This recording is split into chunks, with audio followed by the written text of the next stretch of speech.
we are at a crisis, an intersection point of health, but the excitement is we can see the vision to solving it. Welcome to Agbioscience, the #1 podcast in the world for innovation in food, animal health, plant science, ag tech, and agriculture. Here is your host, Agrinovus CEO, Mitch Frazier. Welcome back to Agbioscience. Innovation in ag bioscience has never been more critical. In today's tough ag economy, farmers are looking for new ways to generate margin. And with geopolitical instability all around the world, food's stabilizing force is now taking center stage. Here to share perspective on what these forces of change are and some new research that's just out is a great American, a former Army colonel, now EVP at the Directions Group, formerly Aimpoint. Welcome, Colonel Mark Purdy. Colonel Purdy, it's good to see you. It's great to be here, Mitch, and especially around this topic that we're talking about today. So important. Mark, you served in the wake of 9/11. We're just 5 days, it's hard to believe, 5 days away from the 23rd anniversary of 9/11, 2001, most significant terrorist attack on the history of U.S. soil. You and I served in the wake of that terrorist attack, and you've continued to serve outside of uniform, trading in a focus on firepower for a focus on food. Share more about the work that you see, this connection between ag bioscience, national security, and food security. Yeah, thanks, Mitch. First off, just want to recognize all those that served in the wake of that, and that we're at a crossroads of service and conflict here today. So thank you to those that are still serving. Absolutely. And always a call to action.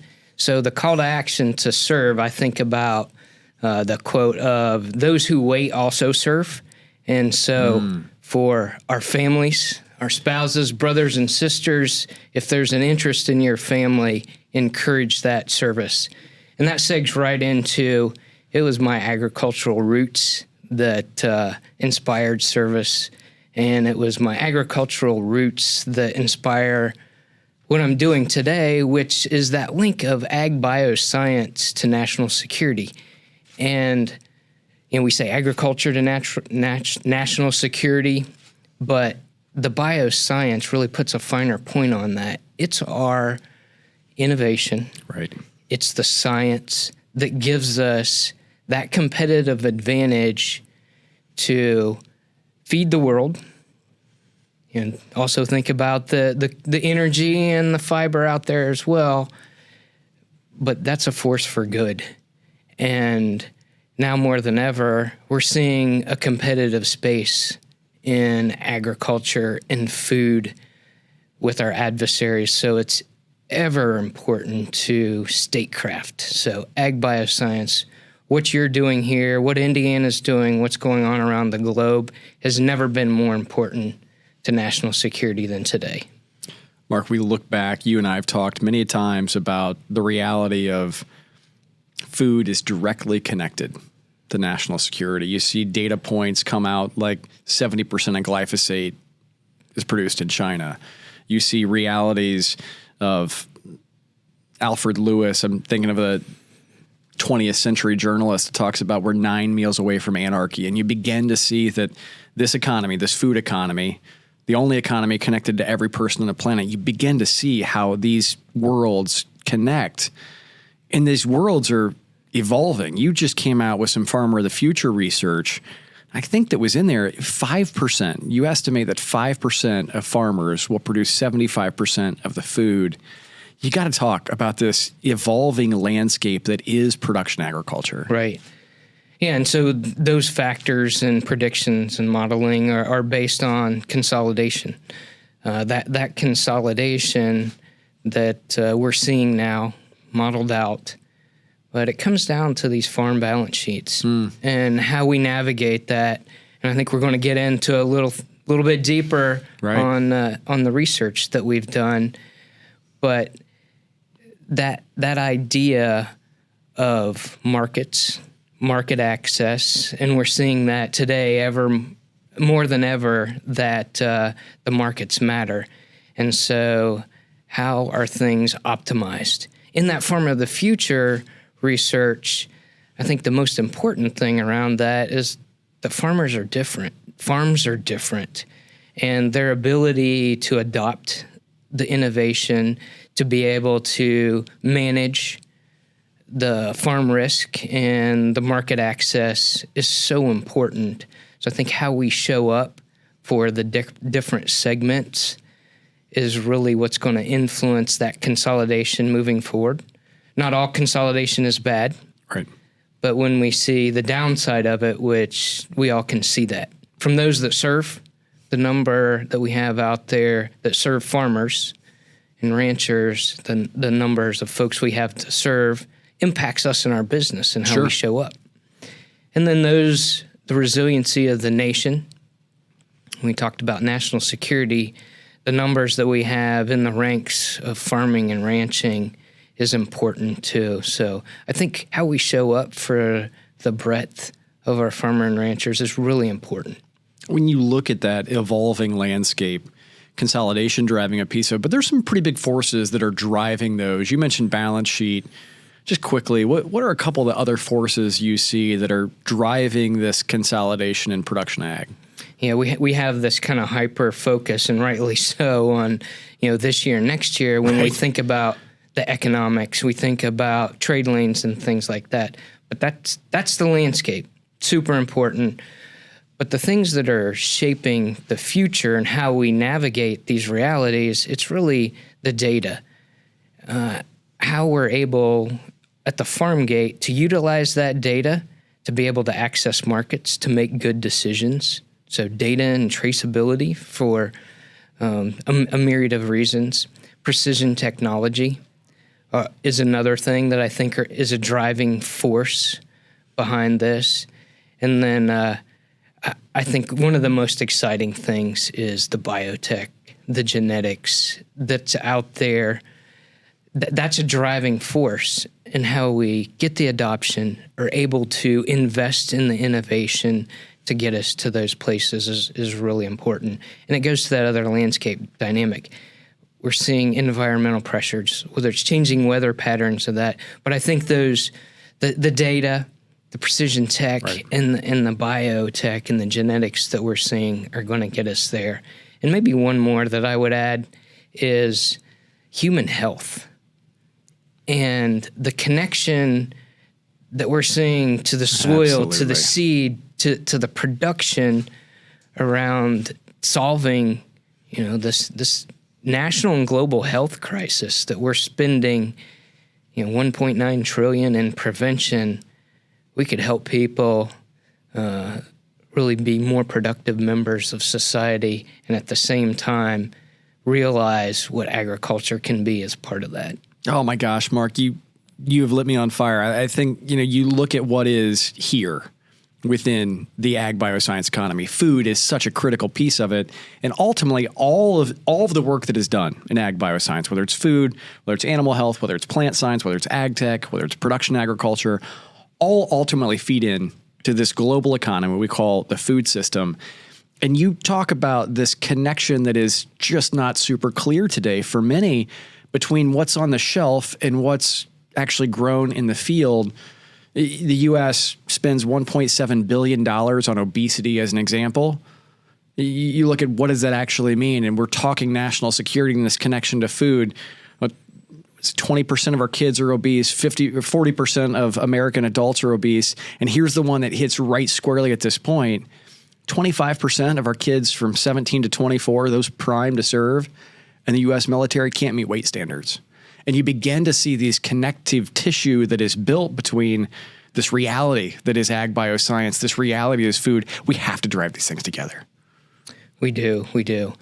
And that stat there, and it's very stark when you think about those that are even eligible to serve. But as we've done in some of our thinking in the national security, the military is just a cross-section of the need of the entire society. So it is about military service, but that's a fraction.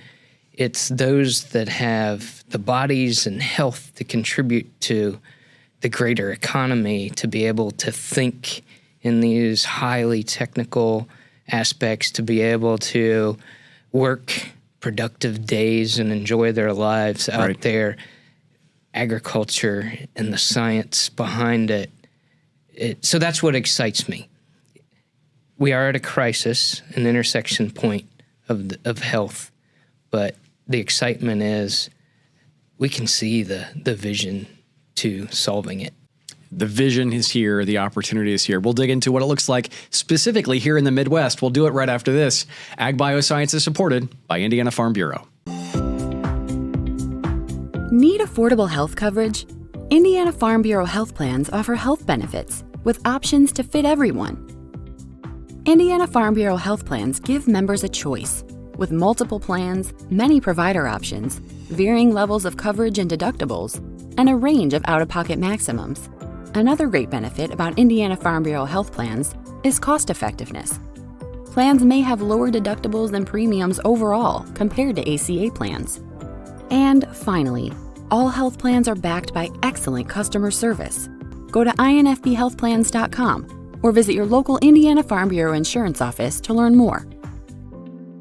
Welcome back to Agbioscience. We're talking with retired Army Colonel Mark Purdy, now EVP at Directions Group, formerly known as Aimpoint. Mark, we've talked about farmer of the future, insights you've had, this connection between food security and national security, but I want to make it really specific here to Indiana. You've really joined forces with us as we look at this producer-led innovation challenge where we go to producers, farmers, and say, what's broken on the farm digitally? What problems do you have? What operational problems do you have? Then we go to entrepreneurs and say, hey, here are the problems. Can you fix them? I mean, not terribly complex, but wildly effective. We're headed into our 5th year. The first 4 winners have either received follow-on funding or been acquired. It's an amazing track record. You just pulled together some research really understanding these challenges that live here in Indiana. Share more about the insights you found from working with Indiana farmers for Producer-Led Challenge. Yeah, thanks, Mitch. And I just want to say first, you say pretty novel and simple to talk to farmers and then go to the innovators out there. But as we found, that's not how a lot of it goes. We have innovators start with something without going to the farm gate first. And so I just hats off. And it's actually a groundbreaking thing. Believe it or not, it's always the simplistic. And, awesome. And so that really goes to what we found. What we found is the greatest challenges out there, the ability to manage. So these were the criteria. What's your ability to manage and the greatest impact to profit? So this is about sustaining operations and profitability. It's managing the labor force and kind of the technology and all the aspects that go with us. Great impact to profitability that's difficult to manage. And then really the administrative functions, managing all the administrative tasks. I talked earlier about, kind of the future driving forces. And so administrative may pop into our head of just getting the bills paid and things of that nature, and interest rates, which are super important in impact. But we're also looking at the data required to access certain markets. We're seeing incentives out there and to access that. So while they may seem a bit on the common side of things, I think it's super interesting. And I would just say to the farmers, Indiana farmers, it was absolute delight to engage in person over the phone and those that contributed elsewise, because I think this is going to be really impactful outside of the state as well. I agree. It was the research is available on agrinovusindiana.com. You can find it there that Mark and his team did at Directions Group. What I loved is it's the first time I've seen data presented this way. So lots of folks have said, hey, farmers, hey, producers, what challenges do you have? But you and your team broke it up in 2 different ways, which I thought was back to simplistic, has big impact. What's the biggest problem? And then what's your ability to actually overcome that problem? So marketing as an example. In a down economy, corn hit its 4-year low here in Q3. Marketing is going to be a problem, but they felt like they could manage through that. It was the labor, it was management that you showed that the biggest delta existed between the problem and their ability to manage. Right. And I think, it comes back to, and just to dive a little bit deeper, we've solved the biggest problems, or at least what was perceived as the biggest problems by some of the smartest folks in Silicon Valley as well as ag. But when you get on farm, the needs out there, and just really the number of tools that aren't available. They had, I recall one of our farmers, talked about a great tool that they've had for about the last 15 years, right? Yeah. And there's just no replacement to be able to, look and make good decisions. They know the decisions they have to make, but they don't have the tools out there. Why do you think that is? I think it goes back to exactly, we haven't started on the farm.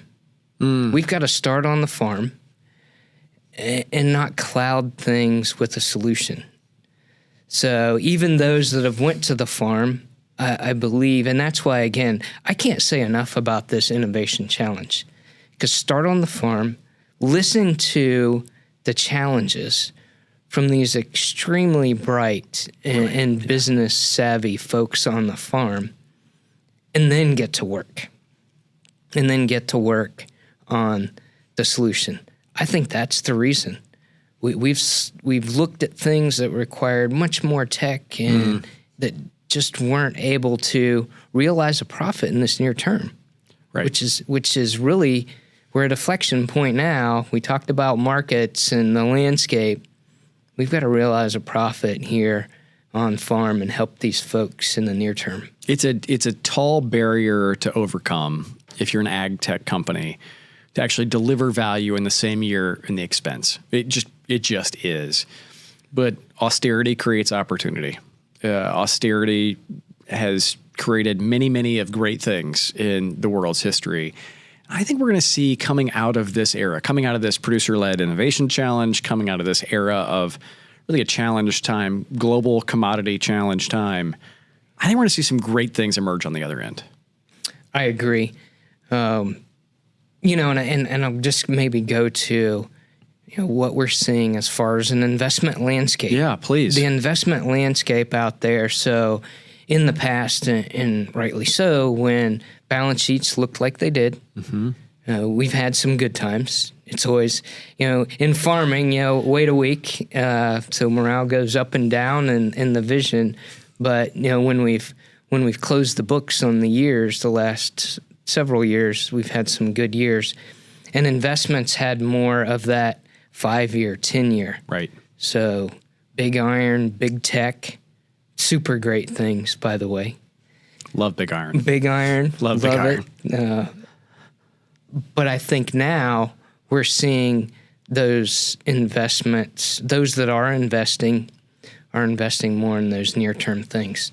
How do they realize a return on investments again in 18 months? Right.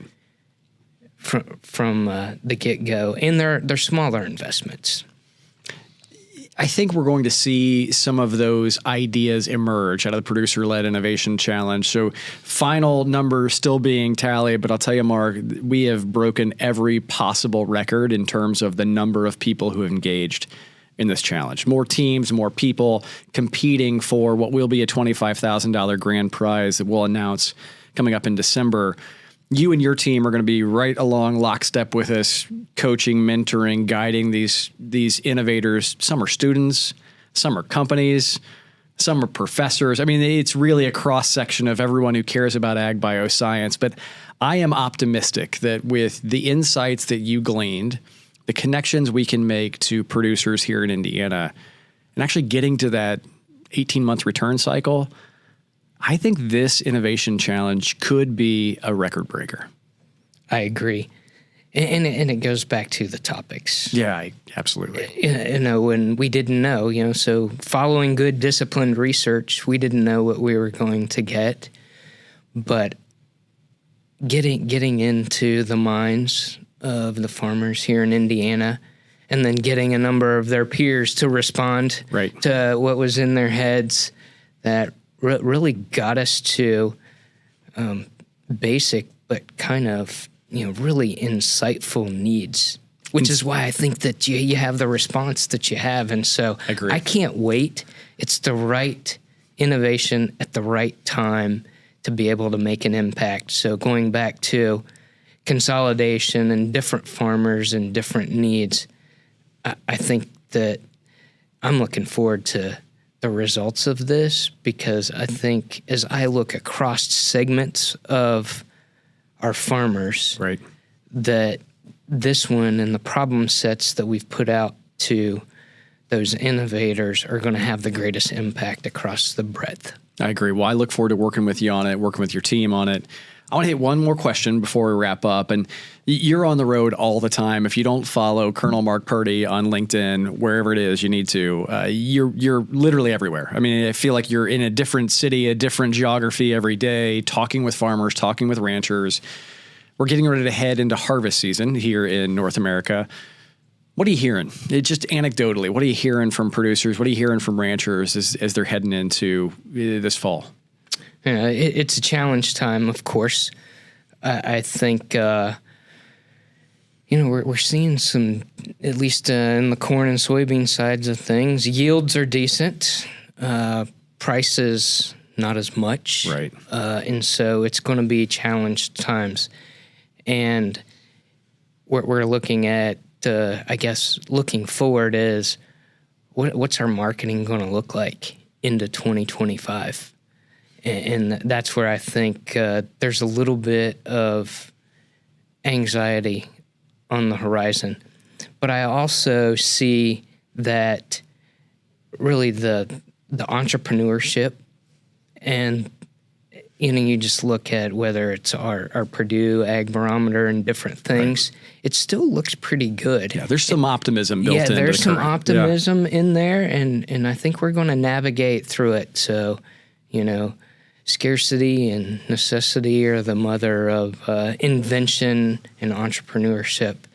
And I see that optimism, but I also see, there's a little bit of anxiety moving through this period of time. So well-timed on our challenge, and I can't wait to get started. Well, I am looking forward to working with you and your team on it. He is Army Colonel retired Mark Purdy, EVP at Directions Group, formerly Aimpoint.